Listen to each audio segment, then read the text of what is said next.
Aloha, I'm Sarah Tina, and today is Monday, January 10th, and today on the Sarah Tina Show, we just never know what we're going to get into. I have ideas, but I don't know. I am smudging. This is a piece of smudge, piece of sage. I bought some in Quartzsite, and it was all wound together, and it totally came undone.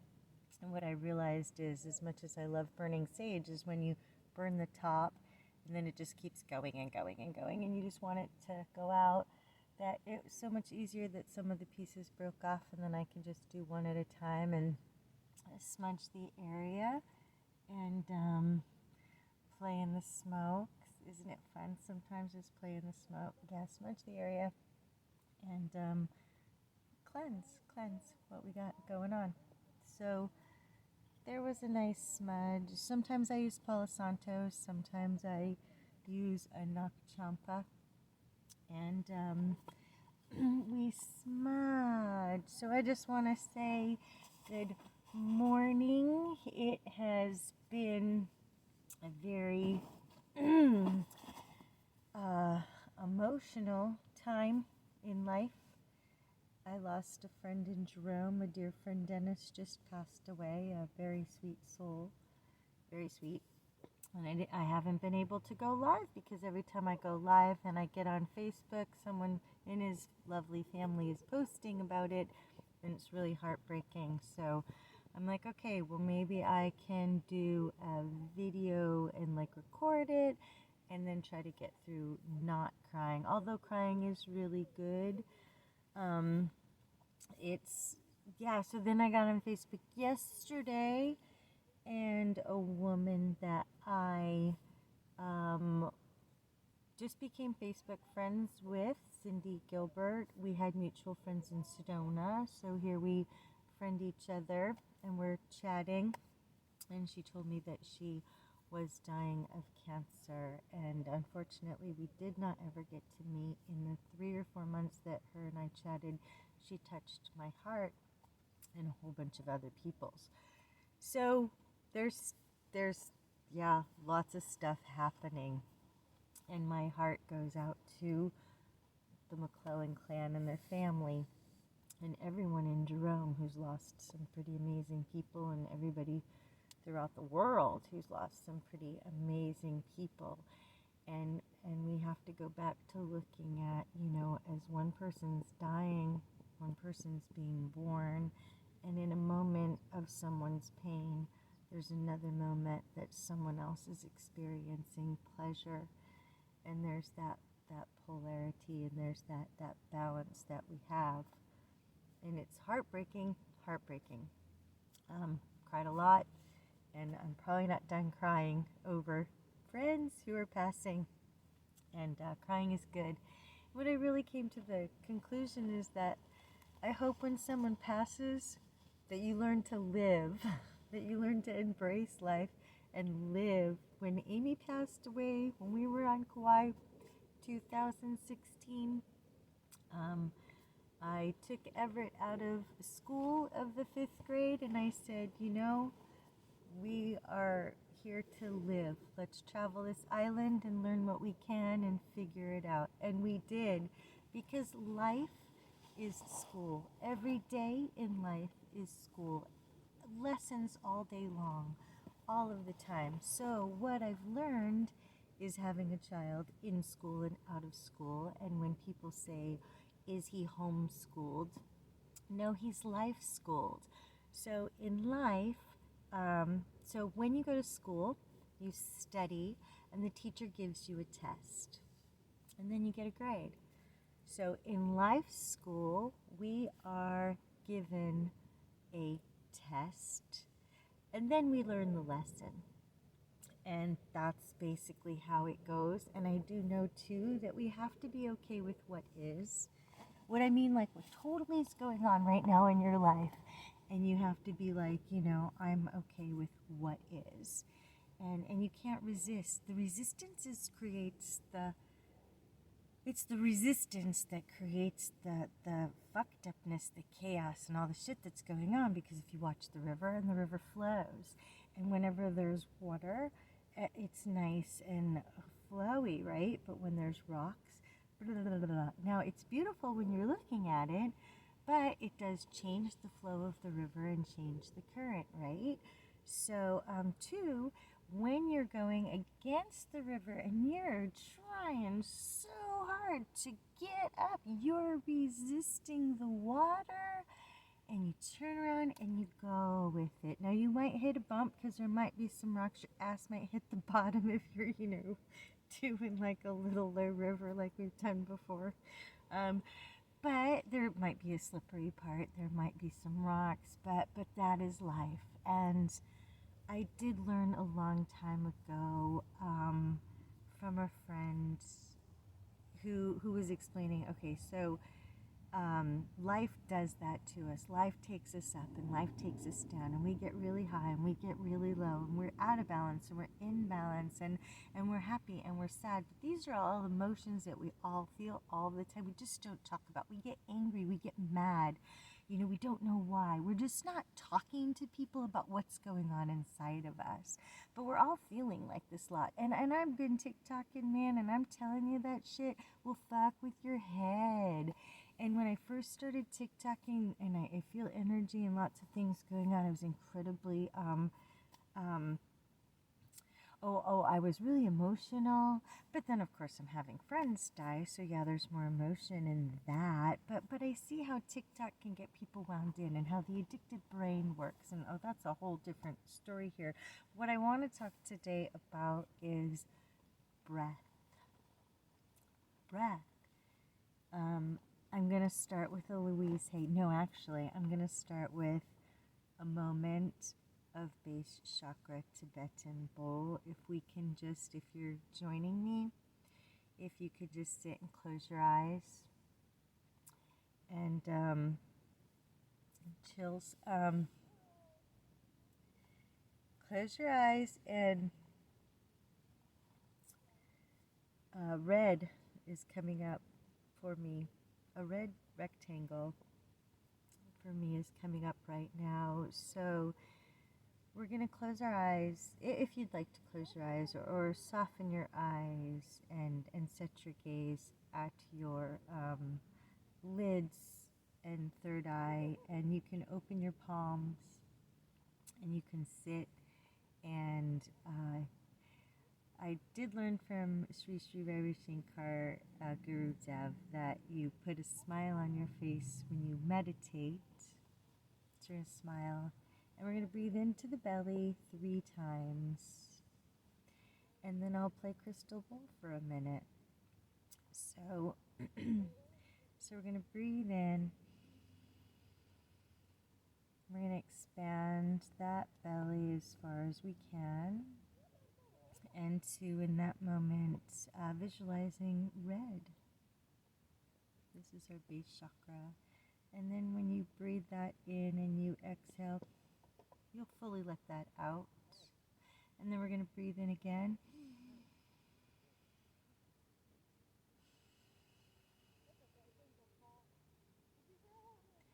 And one more time for a count of 3.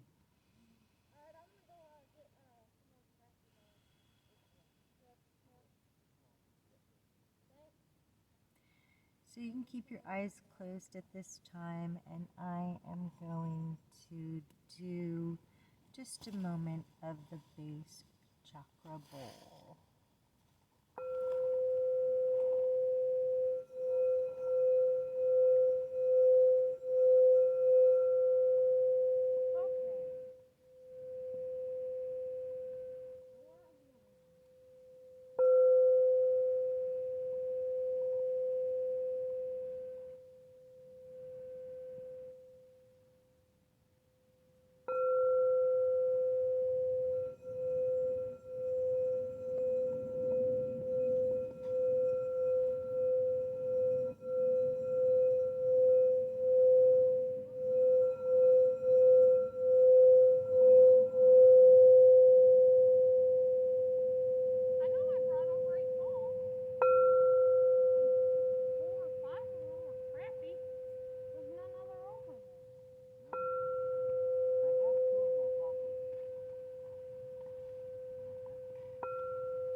so many things I can talk about. We will talk about the base chakra, but today I wanted to focus on breath.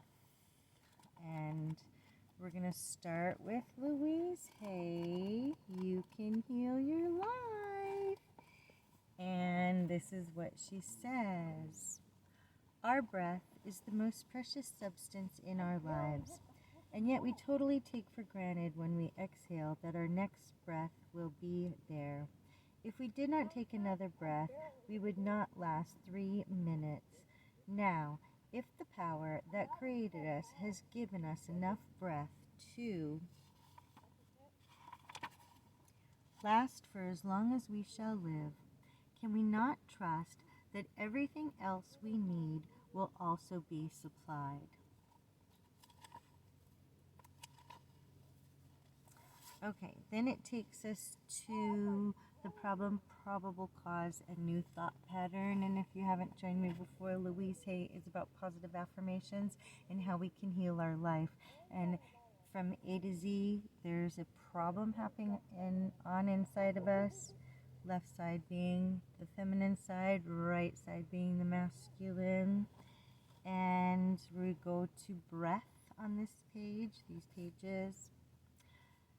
And the probable cause represents the ability to take in life. And the new thought pattern is, and I think this is backwards too, but it is, I love life. It is safe to live. Again, positive affirmation written with my left hand as the left hand taps you in to your inner child, which all needs healing. So I do think it's kind of funny that I'm getting a little bit better at writing with my left hand, although it's still a little on the messy side. It's like, oh, I can get better. That's kind of funny. That's kind of funny. So yeah, so tapping into the inner child and healing that space as well with a positive affirmation. And again, we don't need to go to the space within us that's like, oh, it's healing this or it's that healing that. Our bodies know what needs to drop away in order to heal.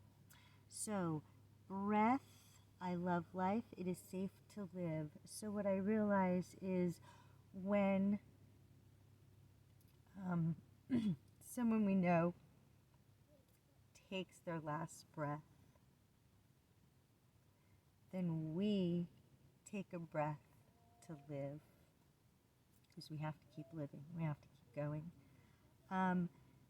This takes us down to breathing problems, and under that, which is really interesting, it says asphyxiating attacks. Isn't that like probably anxiety from being masked or something? I don't know. And hyperventilation.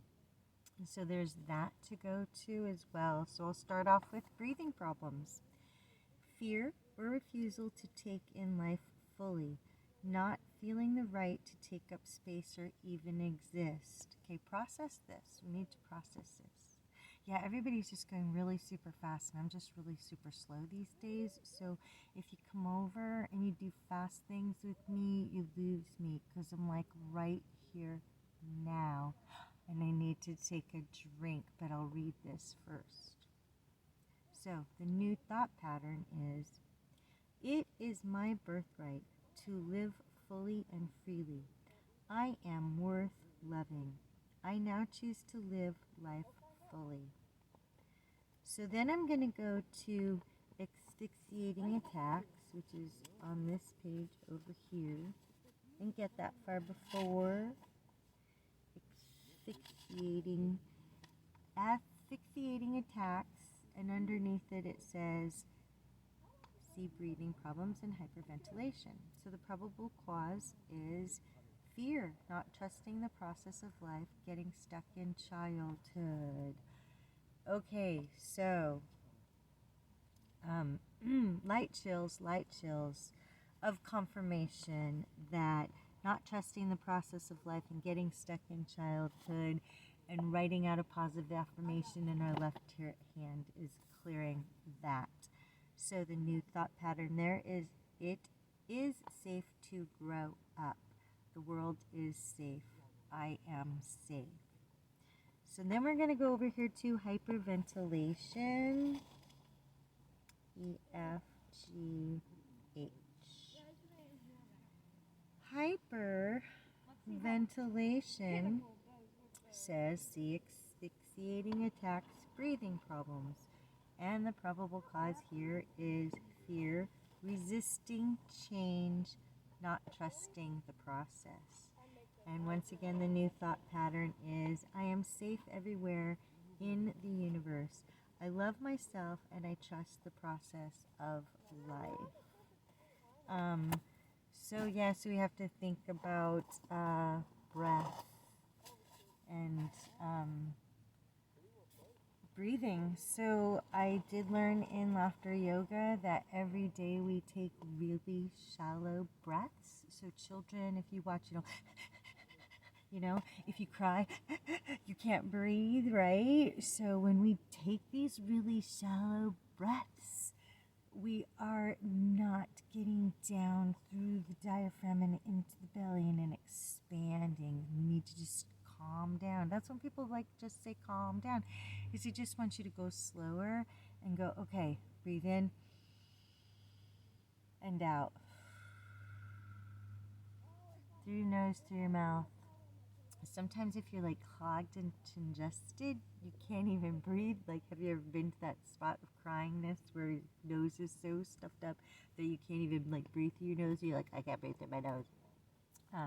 So I've done this before, but there's also many natural things from Mother Nature that you can do that are natural healing, and I do support essential oils, and I do say you can't use anything synthetic. You want to use something that is pure grade essential oil. So I found Fabulous Fannies, and they're 100% pure oil. This is peppermint. So whenever you wake up in the morning and to get a good breath going, you just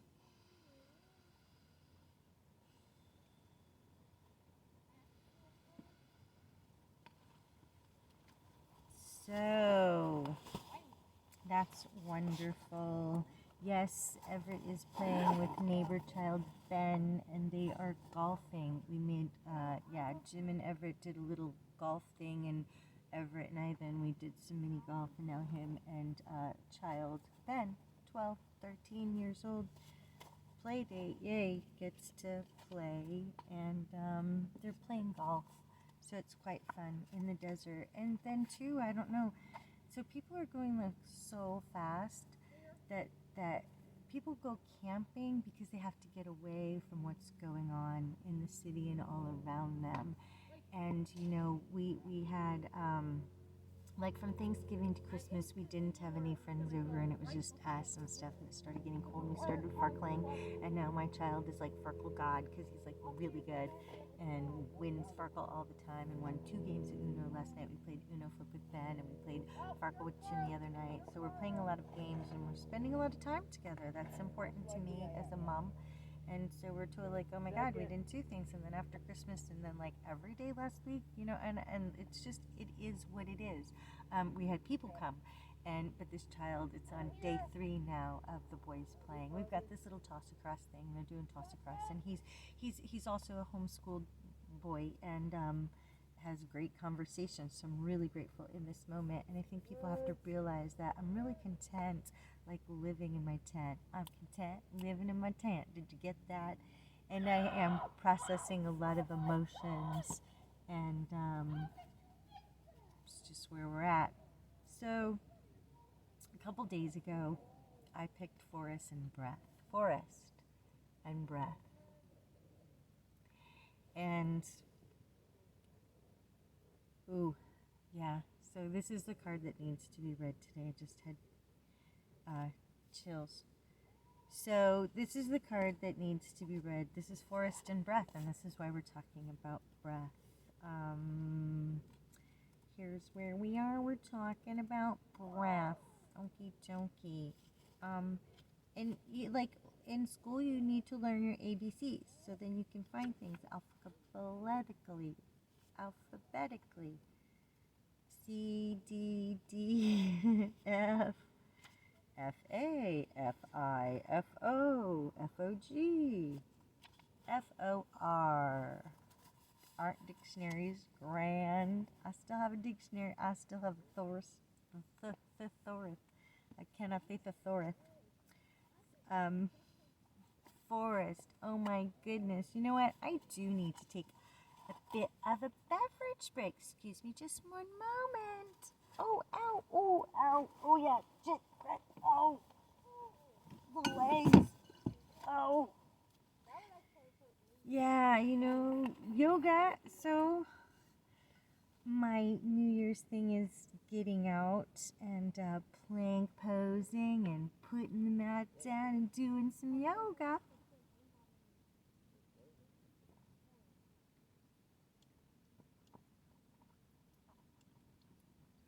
Oh, and what's really funny is when you drip in front of somebody, some people think that's like sexy and they like okay, well, I'm dripping because I'm dripping, and actually it feels really good. So when we reuse our GT's kombucha synergy bottles, they say renew, rebalance, rebuild, reclaim, rekindle, recharge. And I just do believe, I can't talk today, I do believe that those are good words. And then they always have this thing, words of enlightenment. When you look in the mirror, smile as if you've just ran into the most beautiful person in the world. Chris Bastalone, Cowboy, Holy Pennsylvania. Okay, kombucha is really good for you. Actually, I want to try to make gin. So we're going to put this over here. Okay.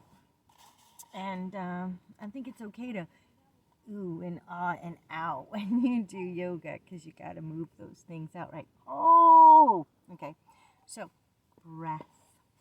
From Earth Magic Oracle Cards by Stephen Farmer. As we make our way across the meadow to the thicker parts of the forest, there is a subtle shift in the sensations in the body, one that might initially be barely perceptible but soon becomes undeniable. It's nearly impossible not to take deeper breaths.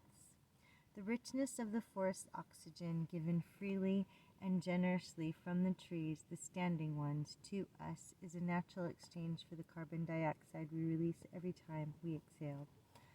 Further, the animals of the forest participate in this exchange as well, in what is one of the most miraculous and remarkable collaborations between plants and animals that serve to help each other live and thrive. The ratio of this oxygen-carbon dioxide exchange has been in balance for millennia, but has been changing quite dramatically in the last several years as carbon dioxide levels have been rising. Yet there are many parts of the world where we can still enjoy the refreshing and revitalizing effects of an afternoon, enjoying the sights, sounds, and smells of a walk in the forest.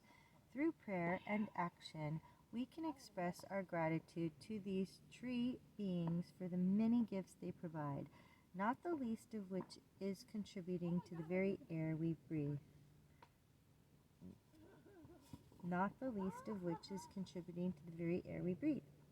Things are different after a walk in the forest.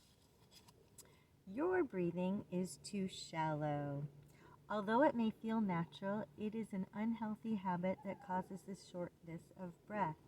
When you subconsciously shorten your breath, no matter if it is habitual or triggered by some event or circumstance, it activates certain physiological signs that prepare your system for fight or flight. Another conditioned response to perceived danger is to hold your breath.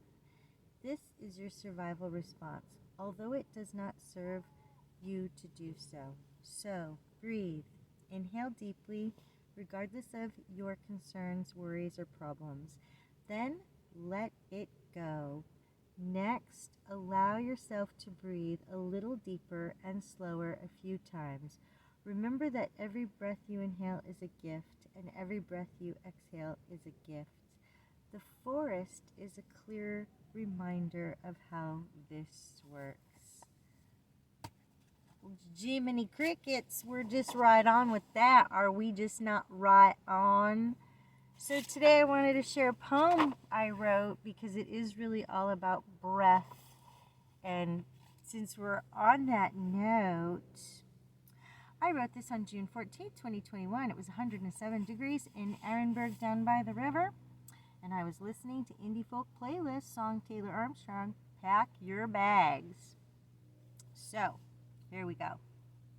If I shed a tear today, is it from